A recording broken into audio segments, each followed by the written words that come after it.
Quando você olha para o céu e vê uma ave voando lá no alto, indo para longe, você já se perguntou para onde ela está indo? Como os animais decidem para onde eles vão?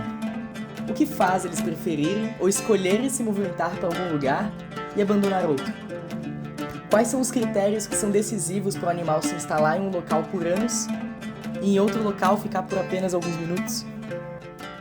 Bom, eu sou o Bruno, sou estudante de Biociências da Universidade de São Paulo e eu quero responder algumas dessas perguntas. Esse é o Asas da Caatinga, uma série de vídeos em parceria com o Laboratório de Ecologia de Movimento, aqui do Instituto de Biociências da Universidade de São Paulo, com a Fundação Roberto Marinho e o Canal Futura, e a Fundação de Amparo à Pesquisa do Estado de São Paulo. Nessa série você vai entender o que é a ecologia do movimento, por que essa área emergente é tão importante e quais são as aplicações práticas que estão acontecendo agora nos biomas mais biodiversos do nosso planeta, a Caatinga.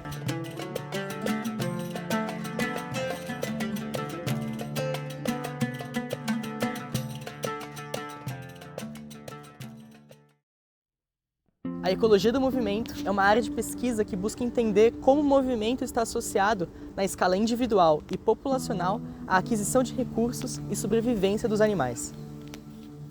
Ela busca descrever quantitativamente quais são os padrões de movimentação, quais fatores influenciam essa movimentação e quais impactos essa movimentação pode gerar no ambiente.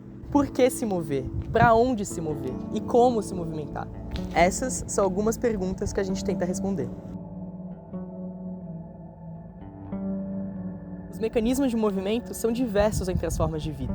Micro-organismos, plantas e animais se movem de maneiras diferentes, seja ativamente, passivamente, de forma local ou em trânsito para novas áreas de vida e conquista de novos territórios. A mudança na localização espacial do indivíduo ao longo do tempo é uma característica fundamental da vida, impulsionada por processos que atuam em múltiplas escalas espaciais e temporais. O movimento desempenha um papel super importante na determinação do destino dos indivíduos, mas também na estrutura e na dinâmica de populações, comunidades e ecossistemas inteiros, e na evolução e diversidade da vida. A fragmentação de hábitats causada pelo homem, a mudança no padrão de uso da terra e no clima e a introdução de novas espécies exóticas ressaltam ainda mais a importância desse vínculo entre os padrões de movimento e as mudanças ambientais. E apesar de ser estudada há muito tempo, a ecologia do movimento passa por uma verdadeira revolução graças ao avanço de novas tecnologias que nos permitem adquirir dados de mais qualidade e fazer análises mais minuciosas e mais finas, com muito mais precisão, de como se dá o movimento dos animais nas mais diversas escalas. Entre essas novas tecnologias, nós temos aparelhos de GPS adaptados a ter o menor peso possível e interferir muito pouco na qualidade de vida dos animais e, ao mesmo tempo, entregar dados de muita confiabilidade. Tecnologias de sensoriamento remoto que, por meio de radiotransmissores, permitem a coleta de dados a longas distâncias. E, com certeza, o aumento da capacidade computacional, que permite com que mais dados sejam coletados e análises mais robustas sejam feitas, além da criação de novos bancos de dados, onde os pesquisadores do mundo todo podem coletar suas informações, disponibilizá-las publicamente e assim construirmos pesquisas cada vez mais integradas e com quantidade de dados cada vez maiores.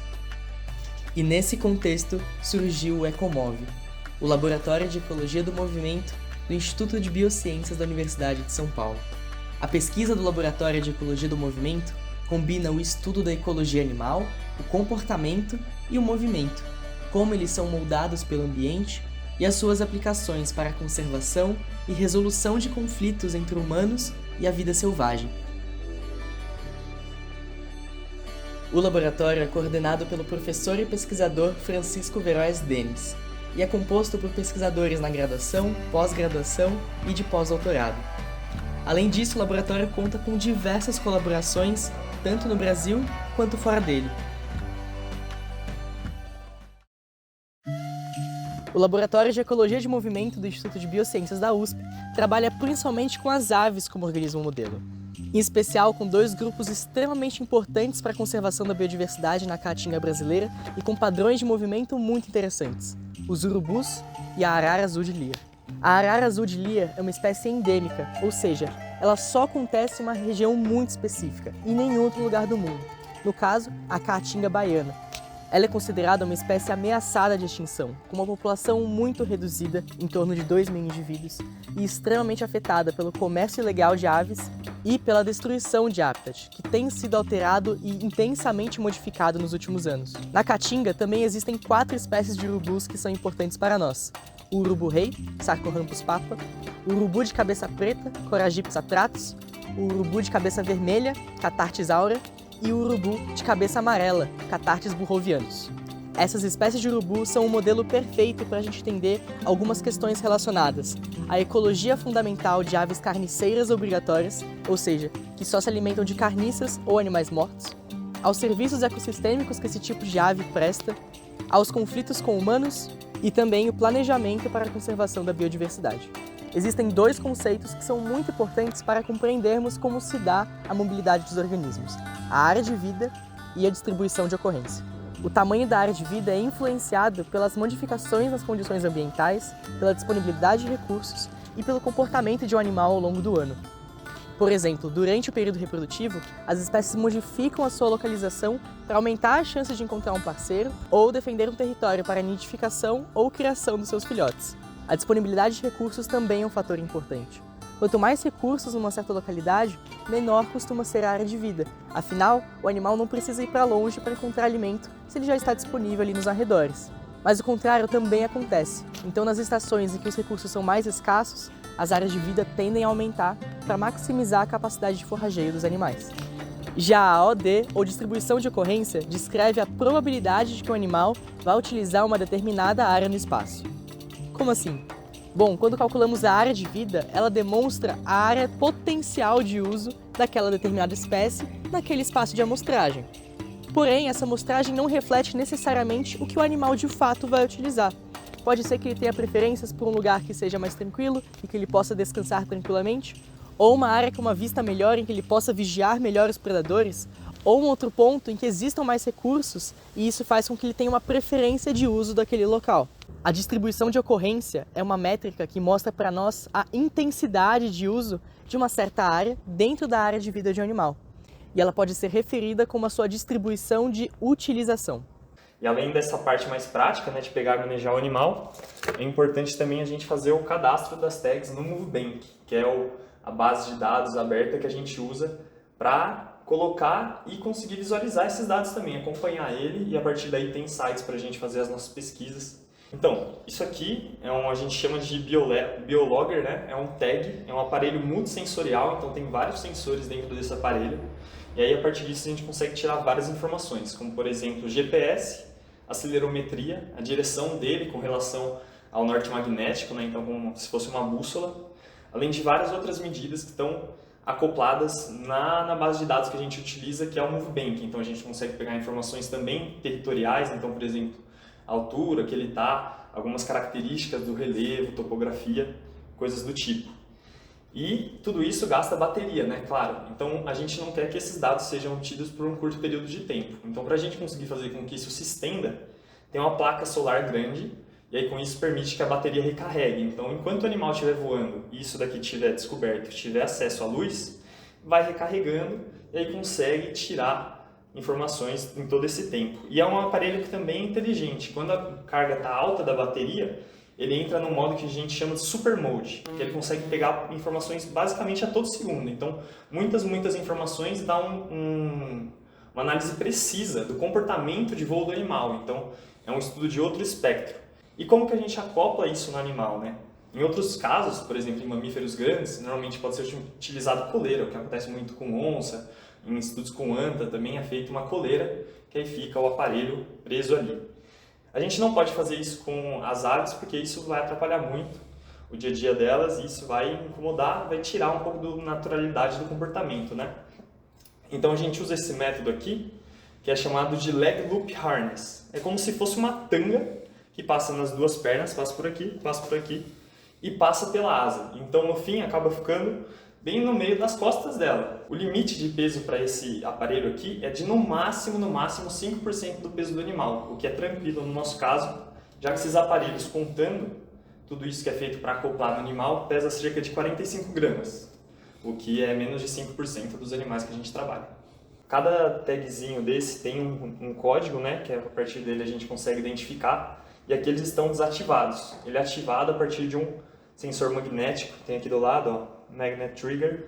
Então a gente raspa aqui do lado e ele liga, inicia, e a partir daí ele consegue fazer a captura dos dados. Então a gente consegue também regular nele, na hora que mexe na base station, que é o aparelho principal, a frequência desses dados. Então o quão mais sensível ou menos sensível vai estar o sensor. A gente pode regular desde dados em questão de segundos até mesmo dados um por dia. Então a gente consegue ter toda essa maleabilidade, escolher o quão focado vai ser o nosso trabalho. Outro aparelho que a gente utiliza também nas nossas pesquisas, não tem sido a nossa maior frente, mas também é importante no nosso trabalho, é a câmera trap. Essa daqui é um pouco mais famosa, mais utilizada em várias áreas dentro da ciência. E aí, como que a gente utiliza ela, né? Aqui está ela fechada. A gente abre, liga ela e consegue configurar. Também, se vai tirar fotos, se vai fazer vídeo, quantas fotos vai fazer, tudo isso a gente consegue arrumar por aqui, depois de ligar ela e beleza, arrumou, fecha, e aí prende ela no lugar, deixa ela fixa, apontando para onde a gente vai imaginar que vai acontecer a interação, ou para onde o animal vai passar. Tudo isso a gente já planeja antes de fazer da maneira mais natural possível, né? Para o animal não ter o estranhamento. E a gente sobe também em outra plataforma que chama Wildlife Insights, que também é uma plataforma que usa inteligência artificial para fazer a identificação das espécies. Então, uma vez que você joga nessa plataforma, ela já identifica com um bom grau de precisão, cerca de 90%, segundo o estudo mais recente que saiu, né, o registro dela, dos últimos levantamentos, cerca de 90% de precisão ela identifica a espécie que você está encontrando na câmera trap. Então ajuda muito no nosso trabalho também. Além dos animais da Caatinga, tem alguns poucos animais, que ainda é uma vertente inicial da nossa linha de pesquisa, que trabalha com os urubus aqui na cidade de São Paulo mesmo, aqui na região urbana. Então a gente conseguiu capturar alguns animais aqui na própria cidade universitária, outros aqui pela região, de novo com parceria com o Semacais, fazendo a soltura, acoplando esse aparelho, e aí investigar um pouco do comportamento dessa fauna em regiões urbanas. Beleza, você consegue bater uma palminha antes? Claro, pode ir? Pode bater.